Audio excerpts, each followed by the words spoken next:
الصيام كما كتب على الذين من قبلكم لعلكم تتقون. وقال تبارك وتعالى: يا أيها الذين آمنوا إن تتقوا الله يجعل لكم فرقانا ويكفر عنكم سيئاتكم. وقال النبي صلى الله عليه وسلم: من قام في ليلة القدر إيمانا واحتسابا غفر له ما تقدم من ذنبه أو كما قال عليه الصلاة والسلام. عزیزان محترم، عزیز دوست اور بزرگوں،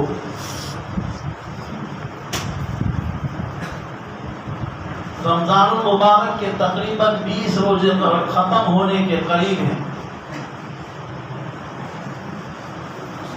اللہ تعالیٰ کا بڑا انعام اور احسان ہوا کہ رمضان جیسا عظیم الشان اور بابرکت مہینہ ہمیں عطا فرمایا۔ حضرات صحابہ کرام رضوان اللہ تعالی علیہم اجمعین اور خود نبی علیہ السلام کیونکہ اس مہینے کی فضیلت، اس کی عظمت اور اس کی وقعت کو سمجھتے تھے، جس کی وجہ سے وہ رمضان کی تیاریاں رجب اور شعبان ہی سے کر لیا کرتے تھے کہ اللہ تعالیٰ نے اس مہینے کے اندر جو کچھ بھی خیر اور برکتیں رکھی ہیں، اپنی الطاف و عنایات کی جو موجیں اس مہینے کے اندر اٹھتی ہیں، رحمت خداوندی کا دریا اس مہینے میں جو جوش مارتا ہے، خدا پاک کی قسم کسی ماں کو اپنی اولاد سے اتنی محبت نہیں ہو سکتی جتنی محبت اللہ کو اپنے بندوں سے ہے۔ تبھی تو اللہ تعالیٰ اپنے بندوں کی مغفرت، ابد الآباد اور ہمیشہ کی زندگی کے لیے اتنے موقع اپنے بندوں کو عنایت فرماتے ہیں کہ کسی بھی بہانے میرا بندہ مجھ کو راضی کرنے کے لیے کوئی ایسا عمل کر لے، کوئی ایسی نیکی کر لے،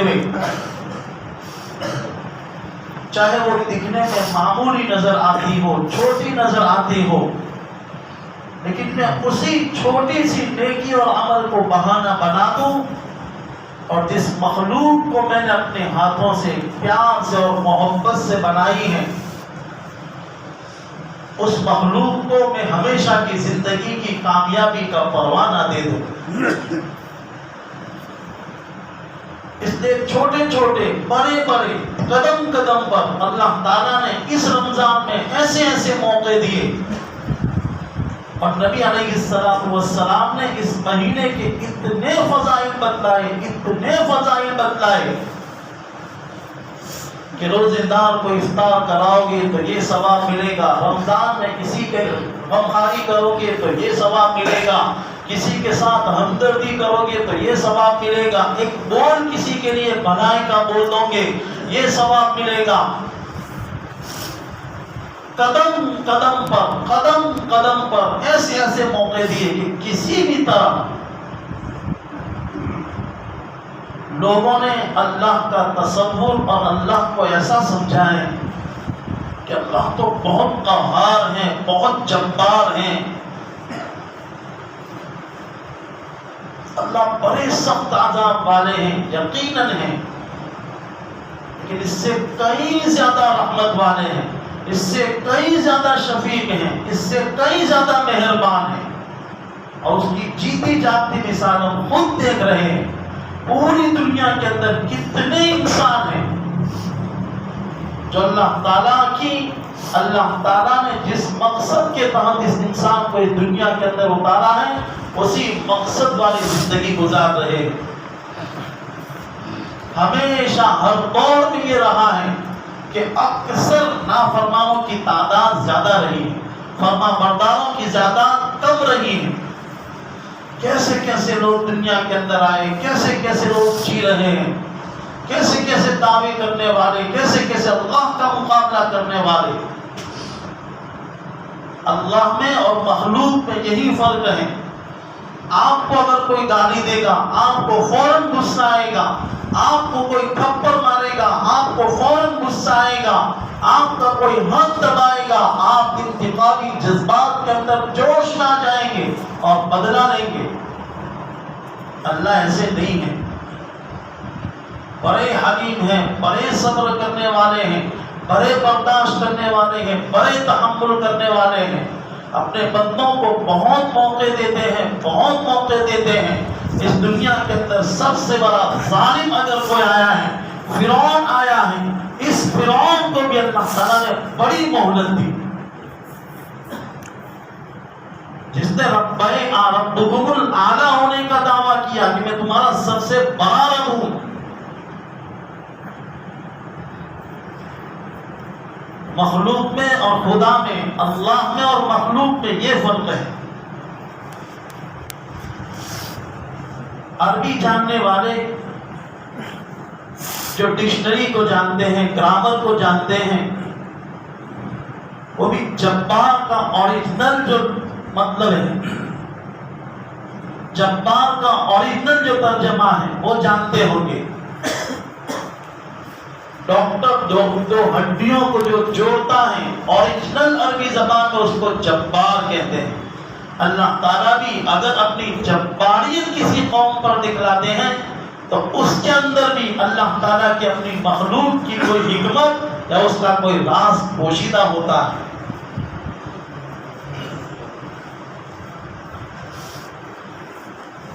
تو بزرگ اور دوست، اللہ تعالیٰ کو اپنے بندوں سے اتنی محبت ہے، اتنا پیار ہے، اس کی محبت اور پیار ہی کا یہ تقاضا ہے کہ ایسے موقع اللہ تعالیٰ ہم کو عنایت فرماتے ہیں کہ کسی بھی طرح میرے بندے، میں نے ان کو اپنے ہاتھوں سے بنایا ہے، میری وجود کا ایک حصہ ان انسانوں کے اندر پڑا ہوا ہے، میں نے اپنی روح فنفخت فیہ من روحی فقعوا لہ ساجدین، میں نے اپنی روح اس کے اندر پھونکی ہے۔ میں چاہتا ہوں کہ کسی بھی طرح میری یہ مخلوق کامیاب ہو جائے، اور یہی اس کا مقصد بتلایا۔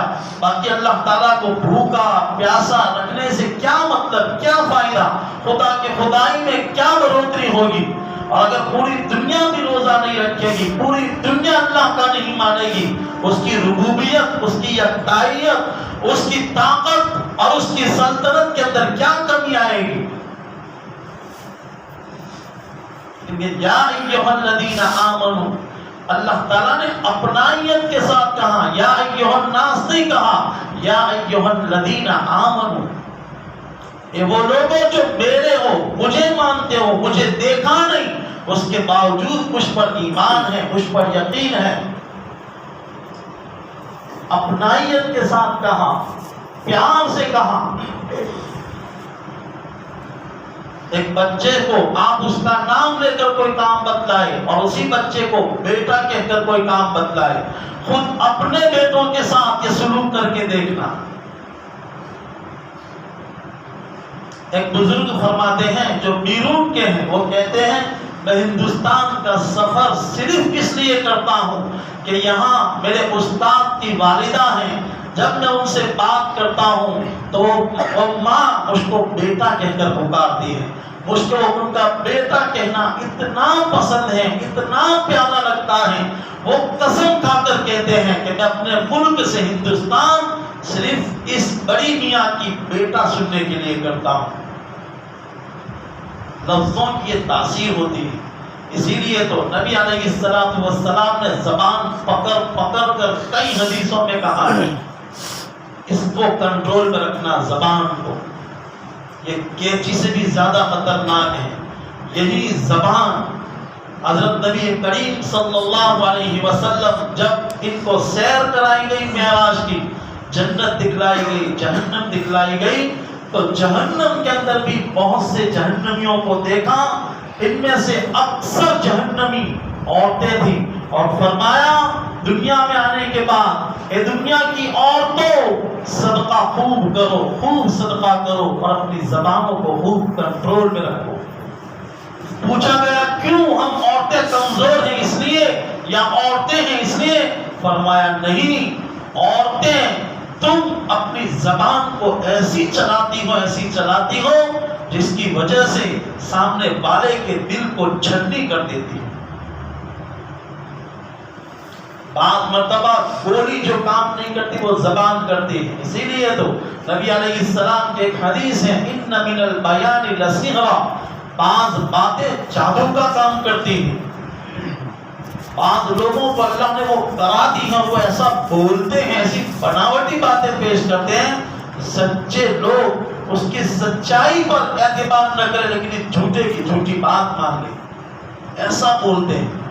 اور اللہ تعالیٰ نے زبان میں یہ تاثیر رکھی ہے کہ آپ جیسا بولو گے ایسے اثرات پڑیں گے۔ جہنم کے اندر سب سے زیادہ عورتیں جس وجہ سے تھی، نبی علیہ السلام کے کہنے کے مطابق اپنی زبان کا غلط استعمال۔ ایک صحابی نبی علیہ السلام کی خدمت میں حاضر اور پوچھا اللہ کے نبی مجھے کامیابی کا کوئی عمل بتا دیجئے، میں کامیاب ہو جاؤں۔ اللہ کے نبی نے اپنی زبان پکڑ کر فرمایا اس کو کنٹرول میں رکھنا۔ اب بہت معمولی سمجھتے آج کا دور تو ایسا ہو گیا ہے کسی کو کوئی پرواہ نہیں، ہم لوگ یہ سمجھتے ہیں ہم پوری زندگی زندہ رہیں گے یا ہم مر بھی گئے تو بس قبرستان تک، پھر وہاں مٹی ہو جائیں گے، ہماری ہڈیاں بھی ختم ہو جائیں گی، پھر تمام کے ذہنوں سے تصور نکل گیا ہے کہ یہ دنیا صرف 60 یا 70 سالہ زندگی کے لیے ہے، باقی اصل زندگی تو مرنے کے بعد کی ہے۔ واللہ سب بھول چکے ہیں کہ ہم کو مرنا ہے، اسی لیے جس کسی کو بھی دیکھو ہائے دنیا، اس کو نہ نمازوں کی فکر ہے، نہ روزوں کی فکر ہے، نہ تراویح کی فکر ہے، نہ بچوں کی تعلیم، نہ ان کی تربیت، کسی کو کوئی فکر نہیں۔ پوری دنیا مسلمانوں کے خون سے رنگی ہوئی ہے، کسی کو کوئی پرواہ نہیں، ہر انسان بس اپنی اپنی نفسی کے اندر ہے۔ میرا اور میرے بچوں کا پیٹ بھر جانا چاہیے، پیٹ تو پیٹ، میری نسلوں کا بینک بیلنس جمع ہو جانا چاہیے۔ ہر ایک بس اسی کے اندر، اور سب یہ بھول چکے ہیں کہ ہم کو مرنا ہے۔ ہم سب رکھے ہوئے پیچھے جنازے کو بھول چکے ہیں، اپنے کفن کو بھول چکے ہیں، اپنی قبر کو بھول چکے ہیں، منکر نکیر کے ان سوالوں کے جوابات کی ہمیں کوئی فکر نہیں۔ اللہ کی عدالت میں پیش ہونا ہے، رسول اللہ کو منہ دکھلانا ہے، صحابہ کے سامنے جانا ہے۔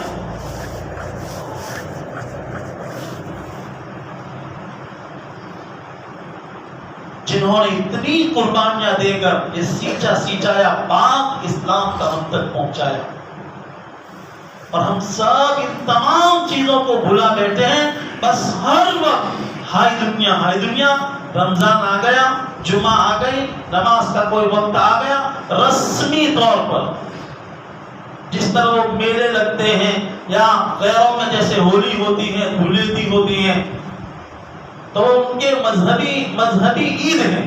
اب دیوالی کے اندر کیا ہوتا ہے، کچھ پٹاخے پھوڑ دیے، کچھ مٹھائی تقسیم کر دی، کچھ برتن تقسیم کر دیے، کچھ اپنے آفس وغیرہ کے وہاں گجرے وغیرہ لگا دیے۔ کوئی ایسا عمل ہے جو عبادت کے لائق ہو؟ آپ ان کی دھارمک اور مذہبی کتابوں کو اٹھائیں گے، مجھے تو ایسا لگتا ہے اس دیوالی کے پیچھے کچھ نہ کچھ، کوئی نہ کوئی عبادت کا عنصر اور عبادت کا پہلو ہوگا، لیکن یہ بہت پرانا دھرم اور مذہب ہو گیا، اور اس کی اصلاح کرنے والے ان کے علماء نہیں رہے، تو لوگوں نے، عوام نے اس کے اندر اتنے رواجات، اتنی رسومات داخل کرتے رہے۔ اب اس کا اوریجنل جو حکم ہوگا وہ تو شاید ان کی دھارمک اور مذہبی کتابوں کے اندر لکھا ہوا ہو، لیکن ان کی زندگیوں کے اندر بس چند رسمیں رہ گئی، چند رواجات رہ گئے۔ اللہ معاف فرمائے، ہم بھی بعض احکامات میں اسی طرف جا رہے ہیں۔ جیسے رمضان آتا ہے، الحمدللہ ہمارے یہاں کی تو کارگزاری بہت اچھی ہے۔ تراویح کے وقت ہمارے یہاں جماعت خانہ اکثر لوگ تراویح پڑھتے ہیں، اللہ جزائے خیر دے۔ دیکھیے آپ جوان ہیں، آپ اس وقت تراویح کا اہتمام کرتے ہیں، پابندی کرتے ہیں، ابھی آپ کی عمر 30 سال ہے، 35 سال ہے، 40 سال ہے، 45 سال ہے، 50 سال ہے، 55 سال ہے، 60 سال ہے، 65 سال ہے، آپ یہ پابندی کریں گے، آپ اپنی نفس کو جو برداشت نہیں کر سکتا لیکن پھر بھی برداشت کرنے کا عادی بناؤ گے، یہ اتنا مشکل نہیں ہوتا، یہ تو قوت ارادی اگر کسی کی مضبوط ہو، کوئی اگر ٹھان لے کہ کچھ بھی ہو جائے مجھ کو تراویح پڑھنا ہے، مجھ کو روزہ رکھنا ہے، آپ اگر یہاں سے یہ ماحول بناؤ گے اپنی نسلوں سے مطمئن ہو جاؤ، دنیا کی کوئی طاقت آپ کی نسلوں کو ان معمولات سے روک نہیں سکتی۔ ایک بات اچھی طرح سے یاد رکھیں، دنیا کی کسی بھی قوم کو بموں، گولیوں، بندوقوں اور ایٹم بموں سے ختم نہیں کی جا سکتی۔ دنیا کی جتنی بھی مخلوقات، ان تمام مخلوقات میں سب سے کمزور کوئی مخلوق ہے تو وہ مچھر ہے۔ پوری دنیا میں مچھروں کو مارنے کے لیے کروڑ روپے خرچ ہوتے ہیں، خود ہمارے اس ملک کے اندر بھی مچھروں کو ختم کرنے کے لیے کتنے روپے خرچ ہوتے ہیں۔ ہم خود اپنے گھروں کے اندر مچھروں کو ختم کرنے کے لیے کیسی کیسی دوائیاں استعمال کرتے ہیں، مچھر ختم ہو گئے جب یہ دنیا کی سب سے کمزور ترین مخلوق مچھر اتنا خرچ کرنے کے بعد، اتنے حملے کرنے کے بعد، اتنا کیمیکل استعمال کرنے کے بعد ختم نہیں ہوتی تو 6-6 5-5 فٹ کے مسلمان جو کروڑ کی تعداد میں ہیں تمہارے بموں اور گولیوں سے کیسے ختم ہو سکتے؟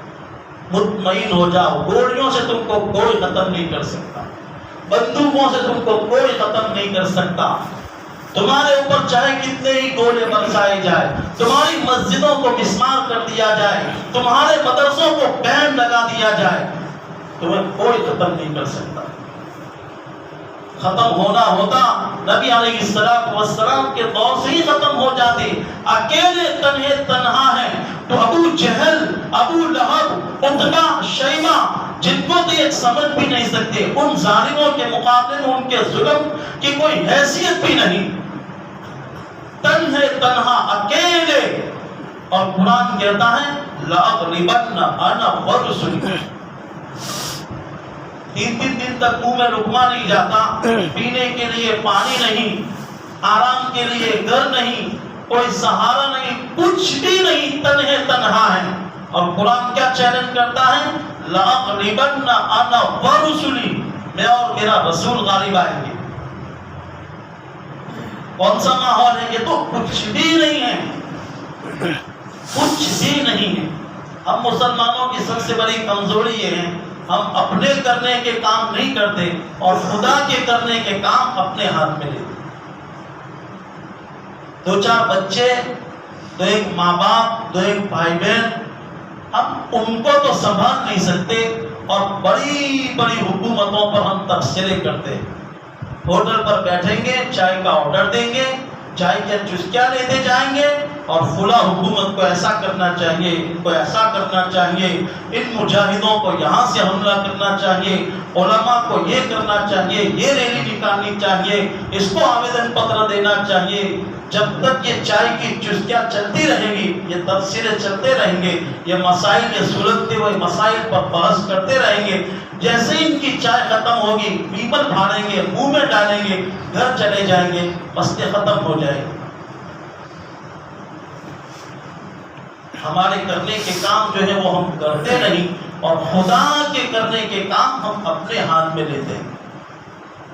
تنہا اکیلے ہیں، ابو جہل، ابو لہب، عتبہ، شیبہ، جہاں تک کہ خود شیطان انسانی شکل میں ان کے ساتھ مل گیا، اور انتھک کوشش، کتنی محنت، مسلمانوں کو اس زمانے میں کتنا ستایا گیا، کیا مٹ گئے؟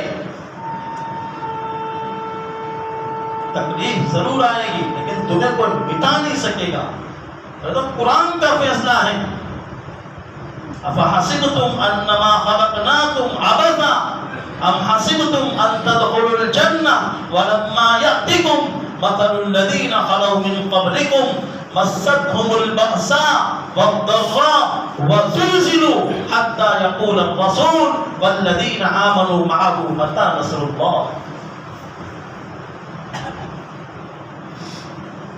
ہم نے صرف جمعہ نماز پڑھ لی اور رمضان میں کرتا پاجامہ پہن لیا، یا ہم نے اپنے آپ کو مسلمان ظاہر کر دیا، کلمہ پڑھ لیا. ام حسبتم ان تدخلوا الجنہ، تم یہ سمجھتے ہو کہ ایسے ہی جنت میں داخل ہو جاؤ گے؟ زمین کا ایک چھوٹا سا ٹکڑا کوئی فری میں نہیں دیتا، اتنی بڑی جنت تم کو ایسے ہی مل جائے گی. وَلَمَّا يَأْتِكُمْ مَثَلُ الَّذِينَ خَلَوْا مِن قَبْلِكُمْ، اور تم سے پہلے جن لوگوں نے اپنے آپ کو مسلمان کہا، ایمان والا کہا، ان پر جو حالات آئے ویسے حالات تم پر نہ آئے. پہلے زمانے میں اسلام سے پہلے، حضور سے پہلے جو انبیاء اپنی قوموں میں دین اور ایمان کی محنت کرتے تھے، ان پر کیا حالات آتے تھے؟ کوئی مسلمان اگر پکڑا جاتا، 20 میں کھڑا کر کے 20 سے دو ٹکڑے کر دیے جاتے، درختوں میں چن دیے جاتے تھے، زمین دیواروں میں تعمیر کر دیے جاتے تھے. ان کے بچوں کو ان ایمان لانے والوں کے سامنے چمڑیاں ادھیڑی جاتی تھی، معصوم بچوں کو نیزوں پر اچھالا جاتا تھا. اتنی ناقابل برداشت چیزوں کو برداشت کرنے کی طبیعت بنائی گئی، برداشت کا جذبہ، برداشت کی طاقت. اتنے مجاہدے کیے، اتنی قربانیاں دی. خود نبی علیہ السلام جیسی شخصیت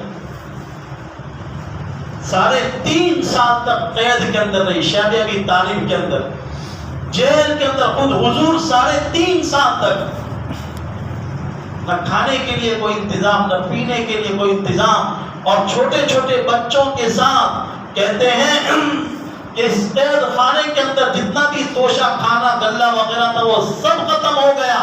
صحابہ کرام درختوں کے پتوں پر جی رہے تھے. حالانکہ ہمارے اعمال تو ان جیسے ہیں بھی نہیں، پھر بھی اللہ کا فضل ہے کہ ایسے حالات نہیں آئے، اور اللہ کرے کبھی ایسے حالات آئے بھی نہیں کہ ہم ایسے ناپے تولے جانے کے لائق نہیں ہیں، ہم امتحان کے لائق نہیں ہیں.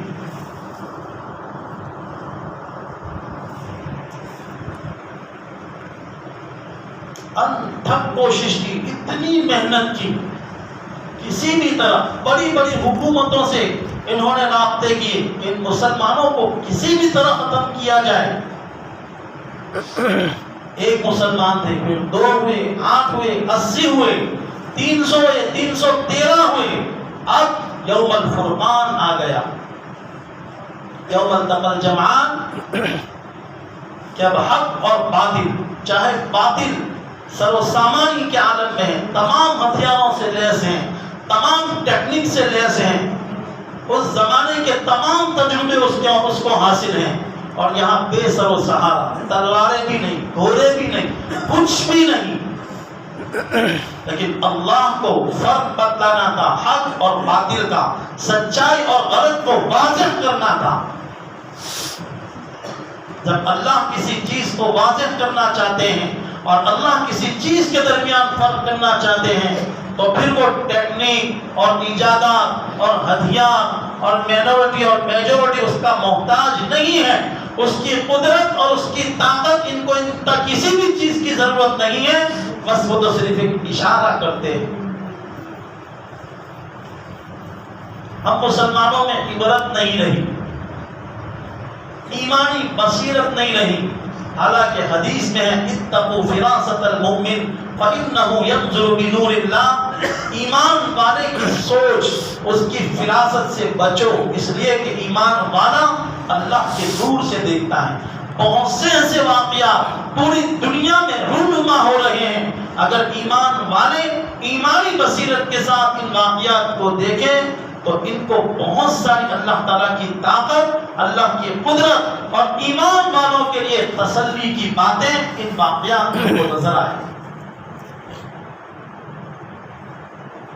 غرضے کے اللہ تعالیٰ کو اپنے بندوں سے اتنی محبت ہے، اتنا پیار ہے، اتنا شفیق پروردگار ہے، اسی لیے اللہ تعالیٰ نے اس ماہ مبارک کے روزوں کے متعلق اپنائیت والے الفاظ، یا ایھا الذین آمنو، اے وہ لوگوں جو اپنے آپ کو ایمان والے کہتے ہو، یہ تم پر صرف روزے فرض نہیں کیے گئے، تم سے پہلے لوگوں پر بھی روزے فرض کیے گئے تھے، لعلکم تتقون، تاکہ تم متقی بن جاؤ۔ جب یہ تقویٰ کا لفظ ہمارے کانوں میں پڑتا ہے کہ متقی کس کو کہتے ہیں، تو ہمارا ذہن تسبیح، ٹوپی، کرتا، پاجامہ، ان 4-5 چیزوں پر جاتا ہے۔ حالانکہ یہ بھی ہے، لیکن یہی نہیں، تقوی کا تعلق دل سے۔ متقی رکشہ چلانے والا بھی بن سکتا ہے، متقی گاڑی چلانے والا بھی بن سکتا ہے، متقی مزدوری کرنے والا بھی بن سکتا ہے۔ ایک صحابی سے پوچھا گیا کہ تقویٰ تقویٰ تقویٰ پورا قرآن پڑھو، تقویٰ کس کو کہتے ہیں؟ فرمایا کسی جھاڑدار کھیت کے اندر سے کبھی گزرے ہو، کسی ایسے کھیت میں سے گزرے ہو جو کھیت کانٹوں سے بھرا ہوا ہو، کہاں کیسے نکلتے ہو، کہاں دامن کو بچاتے بچاتے کہ میرا دامن، میرا کرتا، میرا کپڑا کہیں کانٹے میں پھنس نہ جائے۔ فرمایا دنیا کی زندگی اس طرح گزارو، اپنے دامن کو اس طرح بچاتے بچاتے گزار دو کہ دنیا میں کہیں پھنس نہ جاؤ، خدا سے غافل نہ ہو جاؤ۔ یہ لاڑی والا بھی کر سکتا ہے، دکان والا بھی کر سکتا ہے، رکشہ چلانے والا بھی کر سکتا ہے، گونے اٹھانے والا بھی کر سکتا ہے۔ ہر معاملے میں اللہ کا استحضار، اللہ مجھے دیکھ رہا ہے۔ صحابہ کرام رضوان اللہ تعالی علیہم اجمعین کے زمانے میں ایک بہت بڑی منڈی اور بہت بڑی مارکیٹ تھی، جس میں لوگ اپنی ضرورت کی چیزیں خریدنے کے لیے آیا کرتے تھے۔ اور اس زمانے میں جتنی بھی منڈیاں ہوتی تھی، ان منڈیوں میں آج بھی آپ دیکھو کہ اکثر مسلمان بیوپاری قسم کے، ان کی ذہنیت بیوپاری ہے۔ یہ ہم کو وراثت ملی ہے صحابہ کرام سے، اور خاص طور سے ہمارے گجرات کے جو لوگ ہیں، گجرات اور ہندوستان اس سمندری اعتبار سے ہندوستان، گجرات اور عربستان سمندری اعتبار سے بہت نزدیک ہیں، اور بعض کتابوں کے اندر یہ لکھا ہے سمندر ہر کچھ سالوں کے بعد اپنی جگہ بدلتا رہتا ہے۔ جس وقت صحابہ کا دور تھا اس وقت تو یہ عربستان اور گجرات بہت نزدیک تھا، اور بیوپار کے اندر برکت بھی ہے، اللہ کے نبی کی دعا بھی ہے بیوپاریوں کے لیے، لیکن امانت دار بیوپاری، سچے بیوپاری، دھوکہ دینے والے نہیں۔ بعض علماء کھیڈول کے فضائل بیان فرماتے ہیں، حدیث کے اندر اس کے بھی فضائل ہیں۔ بیوپار کے اندر برکت ہے، بیوپار کرنا چاہیے حلال طریقے سے، امانت داری کے ساتھ، سچائی کے ساتھ، اس کے بہت سارے فضائل ہیں۔ خود اللہ کے نبی نے بیوپار کیا ہے، یہ سنت بھی ہے۔ خیر، مسلمانوں کا بیوپار اس زمانے میں بھی مشہور تھا۔ ایک یہودی منڈی کے اندر اپنی ضروریات خریدنے کے لیے داخل ہوا، ایک مسلمان کی دکان پر گیا اور اپنی لسٹ رکھی کہ مجھے یہ چیزیں خریدنی ہیں، ذرا تول کے تیار رکھو۔ اس مسلمان نے اس لسٹ کو دیکھا اور کہا کہ میرے یہودی بھائی، یہ تمام چیزیں میری دکان میں موجود ہیں، لیکن میری رائے یہ ہے کہ آپ سامنے جو یہودی کی دکان ہے وہاں پر سے یہ چیزیں خرید دیں۔ چنانچہ وہ یہودی سمجھا کہ شاید کوئی عذر ہوگا، وہ پرچی لے کر سامنے یہودی کی دکان پر چلا گیا اور وہاں سے وہ تمام چیزیں خرید دی۔ لیکن پھر اس یہودی خریدار کو خیال آیا کہ اس مسلمان نے مجھ کو سامان کیوں نہیں دیا۔ واپس اس کے پاس آیا، کہا کہ آپ نے مجھ کو سامان کیوں نہیں دیا؟ کہا کہ بات اصل یہ ہے کہ صبح سے لے کر ابھی شام کا وقت ہے، دکانیں بند کرنے کا وقت قریب ہے، میرے دکان پر اللہ تعالیٰ نے اتنے کسٹمر اور اتنے گاہک بھیج دیے ہیں کہ میں آج اپنے بیوی بچوں کو کھلا پلا سکتا ہوں. میں صبح سے دیکھ رہا ہوں وہ سامنے یہودی بیچارہ پورے دن سے اس کے دکان پر ایک بھی کسٹمر نہیں گیا ہے. میں کئی دن سے بہت دیر سے سوچ رہا ہوں بیچارے اس کے بیوی بچے اگر اسی طرح اس کی دکان پر کوئی گاہک نہیں گیا تو کیا کھائیں گے. بس اسی خیال سے میں نے آپ کو وہاں بھیج دیا.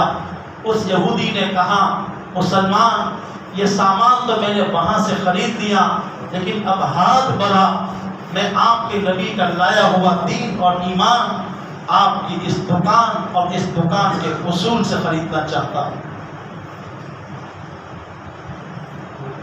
ہے کوئی ایمان والا آج؟ سامنے تو یہودی تھا, ہم تو خود مسلمان کو آگے نہیں بڑھنے دیتے اور کہتے کیا ہے اتنا ظلم ہو رہا ہے, یہ ہو رہا ہے, وہ ہو رہا ہے. جب تک ہمارا اندر کا نہیں سدھرے گا, ظاہر میں کتنا ہی سدھار لو, بغیر داغ والا سفید بگلے جیسے سفید کپڑے پہن لو, کچھ نہیں ہوگا جب تک اندر کی کایا, اندر کی مایا, جب تک دل نہیں سدھرے گا. اور سدھارنا ہی پڑے گا. اللہ شفیق ہے, مہربان ہے, چھوٹے چھوٹے حالات سے نہیں سدھریں گے. اللہ کو پیار ہے, کسی بھی طرح سدھار کر رہے, سدھرنا ہی پڑے گا. کئی مرتبہ میں کہتا ہوں ہم مسلمان ہیں, ابھی تو ہم کو مسجد کے وہاں گاڑی پارکنگ کیسی کرنی چاہیے وہ بھی نہیں آتا ہے. آتا ہے لیکن غفلت ہے. ابھی بھی آپ جاؤ ہماری گاڑیاں کیسے رکھی ہوئی, ہمارے دوسری طرف کا روڈ دیکھو, یہ رمضان کا مبارک مہینہ ہمارے راستوں میں دیکھو, گھروں کے سامنے لوگ کرکٹ کوئی کہنے کو لیے تیار نہیں, کچھ کسی کو کوئی پرواہ نہیں, بس میرے گھر کے آگے نہیں ہے. جب تک اندر کا نہیں سدھرے گا, اندر کا درست نہیں ہوگا, کچھ بھی کر لو. اور اسی کا نام ہے تقویٰ. اور جب یہ تقویٰ آ گیا تو قرآن نے دوسری جگہ فرمایا ان تتقوا اللہ یجعل لکم فرقانا, اگر تم نے اپنے آپ کو متقی بنا دیا اللہ تم کو فرقان دے گا. ایک فرقان غزوہ بدر میں استعمال ہوا ہے, اور ایک یہاں مولانا علی میاں ندوی رحمۃ اللہ علیہ اس فرقان کا ترجمہ فرماتے ہیں شان امتیازی. شان امتیازی پتہ ہے کس کو کہتے ہیں؟ کوئی یونیورسٹی ہو, کوئی کالج ہو, کوئی منڈی ہو, کوئی بازار ہو, کوئی مارکیٹ ہو, کوئی مول ہو, دنیا کا کوئی بھی علاقہ ہو, کلیکٹر کی آفس ہو, پی ایم کی آفس ہو, کسی کی بھی آفس ہو جس میں طرح طرح جات جات اور بھات کے لوگ ہو, لیکن یہ مسلمان اس مارکیٹ, اس منڈی, اس دفتر, اس آفس, اس ریلوے اسٹیشن, اس ایئرپورٹ پر جائے تو بالکل الگ نظر آئے, غیروں کی انگلیاں اٹھے. مسلمان ایسا ہوتا ہے. نوجوان لڑکیوں کے بیچ سے گزرے وہ لڑکیاں گواہی دے, مسلمان ایسا ہوتا ہے. یجعل لکم فرقانا, شان امتیاز ہے. آج کوئی مسلمان جو ایک الگ شان رکھتا ہو, ٹرین میں بیٹھا ہو ڈر کے مارے نہیں. آج اگر ہم ٹرین میں بس میں کہیں سفر کرتے تو ڈر کے مارے سدھرے ہوئے. دین سے تقوی کی وجہ سے کوئی مسلمان ایسا ہے 10-15 خوبصورت لڑکیاں تنہائی میں اس کو ملے اور وہ وہاں سے گزرے اور وہ نظریں جھکا کر صرف اللہ کے خوف سے گزر جائے, کوئی مسلمان ہے تو بتائیں. لوگوں کی نظریں اٹھے. بیپار کرنا ہے مسلمان کے ساتھ کرے, لین دین کرنا ہے مسلمان کے ساتھ کرے, عہد و وفا کرنا ہے مسلمان کے ساتھ کرے. لوگ انگلیاں اٹھائے اور اشارے کرے اور مثالیں پیش کرے, مسلمان ایسا ہوتا ہے. اس کو کہتے ہیں تقویٰ, اس کو کہتے ہیں شان امتیاز. اگر مکمل طریقے سے ہمارے اندر تقویٰ آ جائے گا اللہ اپنی قدرت سے ہم کو شان امتیازی دے گا. اور شان امتیازی کا یہی مطلب چاہے کٹر ہو لیکن وہ مجبور ہوں گے آپ کے ساتھ بیپار کرنے میں, آپ کے ساتھ عہد و وفا کرنے میں. آپ کے محلے میں رہنے کے لیے وہ ترسیں گے کہ ہمیں پڑوس ایسا مل جائے.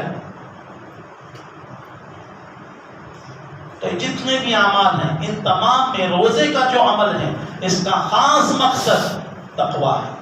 اللہ تعالیٰ نے یہ مہینہ اسی لیے ہم کو عطا فرمایا ہے. اللہ تعالیٰ نے جہاں اس مہینے کے اندر بہت ساری خاصیت، بہت سارے اعمال اور بہت سارے کام رکھے ہیں، اس میں ایک سب سے بڑا عمل اعتکاف کا عمل ہے. حضرت نبی کریم صلی اللہ علیہ وسلم کے متعلق آتا ہے مدنی زندگی میں جب سے ہجرت کر کے مدینہ میں پہنچے ہیں، آپ کی اس مدنی زندگی میں کبھی بھی آپ کا اعتکاف نہیں چھوٹا. خود نبی علیہ السلام نے ارشاد فرمایا اعتکاف ایک دن کا اگر کوئی کرتا ہے تو اس ایک دن کے اعتکاف کی فضیلت یہ ہے کہ اس اعتکاف کرنے والے، اعتکاف میں بیٹھنے والے سے جہنم اتنی دور کر دی جاتی ہے جتنی 3 خندقیں اور 1 خندق کی دوری آپس میں اور مسافت جیسے آسمان سے زمین ہے. یعنی اعتکاف میں بیٹھنے والا جہنم سے دور ہو جاتا ہے. بڑا مبارک مہینہ ہے، برکتوں کا مہینہ ہے، سیزن کا مہینہ ہے، نیکیوں کی سیل لگی ہوئی ہے. اللہ نے وقت بھی دیا ہے، ٹائم بھی دیا ہے، فرصت بھی دی ہے، صحت بھی ہے، تندرستی بھی ہے. مبارک ایام ہے، موقع ہے. اعتکاف میں بیٹھ جائیے. اعتکاف میں بیٹھنے والا بہت ساری نیکیاں حاصل کر لیتا ہے اور بہت سی برائیوں اور گناہوں سے بچ جاتا ہے. اعتکاف میں بیٹھنے والا بہت سی مرتبہ کسی کے جنازے میں نہیں جا سکتا، کسی کی عیادت میں نہیں جا سکتا، ماں باپ کی عیادت نہیں کر سکتا، دیدار نہیں کر سکتا، خدمت نہیں کر سکتا. حدیث میں آتا ہے یہ تمام نیکیاں اور ثواب اس کو بغیر کی اللہ تعالیٰ عنایت فرمائے. اور خاص کر کے جو سنجیدہ قسم کے نوجوان ہیں ان کو چاہیے کہ وہ اپنے اندر یہ جذبے پیدا کرے. نوجوان اصل ہیں، نوجوان قوم کی روح ہیں، نوجوان سماج کا مکھن ہے.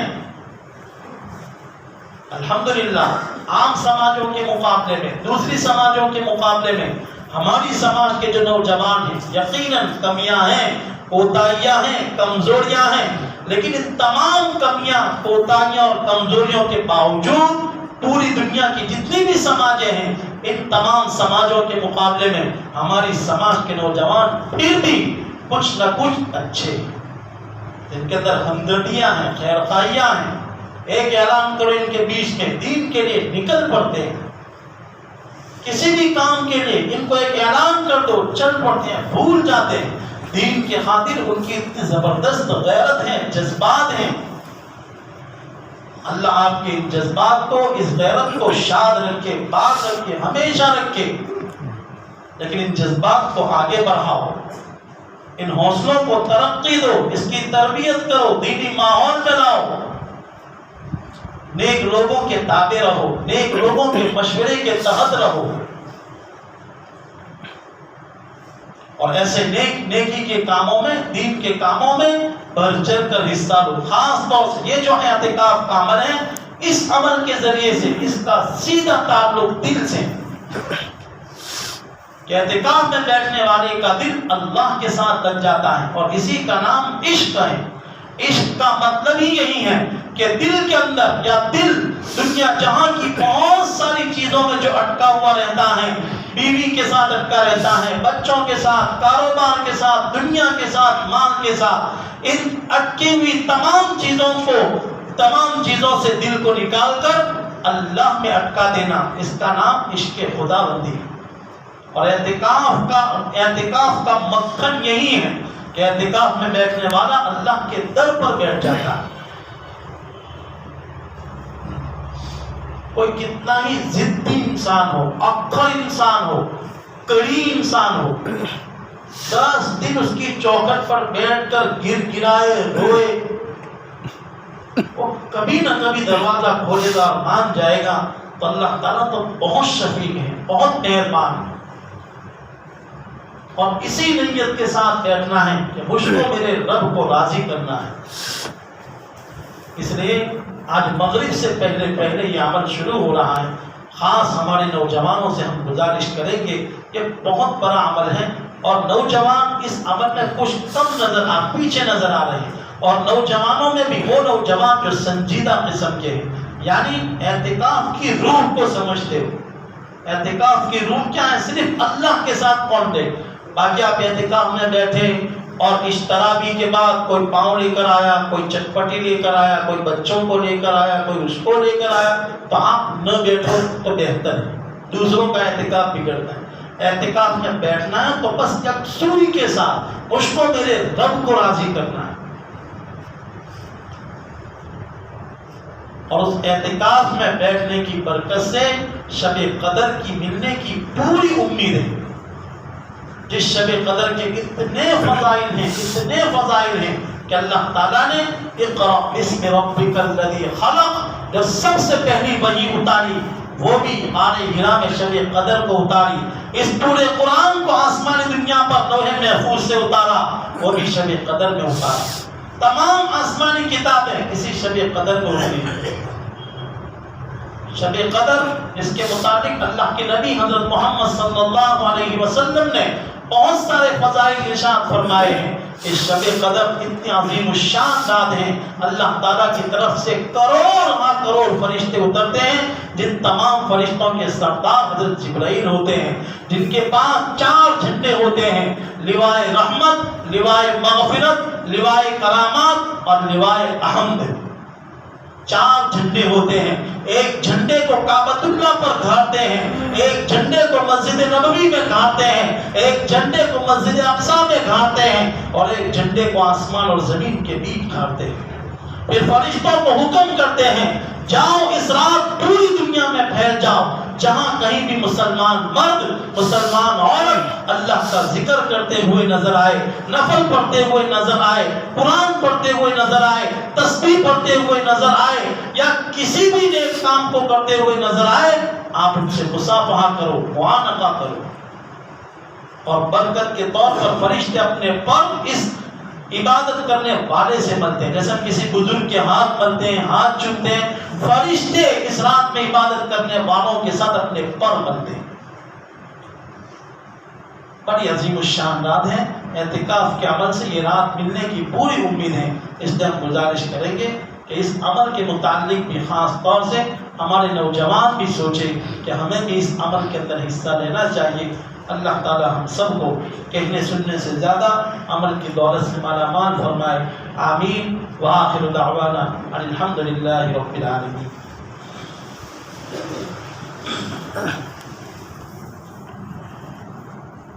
بسم اللہ الرحمن الرحیم. الحمد للہ رب العالمین والعاقبۃ للمتقین والصلاة والسلام علی سیدنا محمد وعلی آلہ واصحابہ اجمعین.